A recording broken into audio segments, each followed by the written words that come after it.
যদি আপনারা না পারেন আমাকে দায়িত্ব দেন, আমাদেরকে বলেন যে ভাই বা ছোট ভাই, তোমাকে আমি 1 বছর সময় দিলাম, শিক্ষার বিষয়গুলো গোছায় দাও। বিনা পারিশ্রমিকে ইনশাল্লাহ করে দেব, কোনো সমস্যা নেই। 1 টাকাও দিতে হবে না, জাস্ট একটা চেয়ার টেবিল দেন, 100 জন আলেম দেন, 100 জন বুদ্ধিজীবী দেন, করে দিব ইনশাআল্লাহ। প্লে গ্রুপ থেকে মাস্টার্স পর্যন্ত আমাদের ছেলেমেয়েরা এমন শিক্ষায় শিক্ষিত হবে যেটাকে শরীফের গল্প শেখাবে না ইনশাআল্লাহ।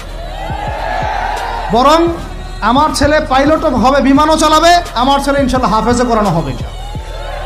আমার মেয়ে ডক্টরও হবে ইনশাআল্লাহ, আমার মেয়ে আয়েশা রাদিয়াল্লাহু আনহার মতো মুহাদ্দিসও হবে ইনশাআল্লাহ। আমাদের এক ভাই, সে রাজনীতিবিদও হবে ইনশাআল্লাহ, জুমার খুতবাও দিতে পারবে ইনশাআল্লাহ। আল্লাহর কসম করে বলতেছি, এমন শিক্ষা চালু করা সম্ভব, শুধু আপনারা যদি একটু সৎসাহস দেখান।